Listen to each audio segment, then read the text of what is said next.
A new affordable housing complex on La Crosse's north side will soon be a place homeless veterans can call home. But just as it's getting off the ground, the grant that helped to start the project is at risk of being eliminated.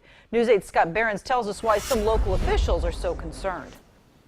Every year, the city gets about $1 million from the federal government called the Community Development Block Grant. But under President Trump's 2020 budget proposal, the grant is on the chopping block, and some city officials say that's a big problem.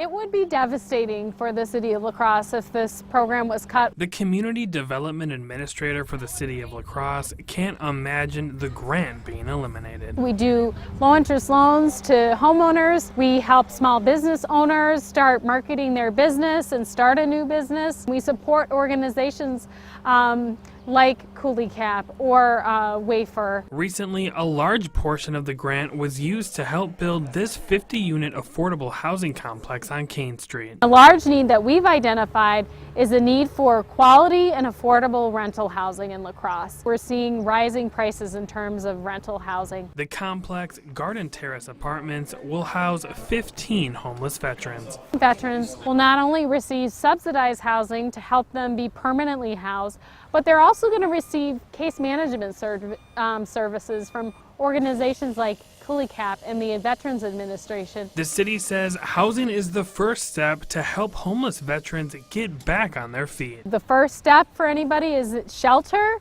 and then once they have a permanent address, a safe roof over their heads, they can start addressing other needs to rebuild their lives, like employment or disability benefits or whatever they might need. The city is hoping to build more affordable housing in the future, but says it will be hard without the Community Development Block Grant. We're working really hard with people like Ron Kine in the Senate to restore the funding. So I'm going to continue to fight for the CDBG program, make sure that it receives adequate funding, because we've seen many of these successful projects at home here. It is just a critical lifeline for cities where no one wants our taxes to go up anymore, but at the same time we need to invest in the future and housing for the future.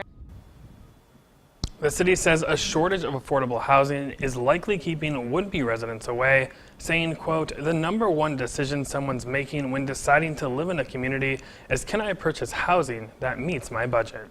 We hear that a lot. Thanks a lot, Scott. And the city is continuing to look for new projects, hoping the Community Development Block Grant will continue.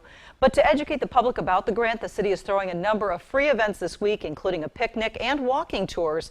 To find all of the events, just go to cityoflacrosse.org/CDBG Week.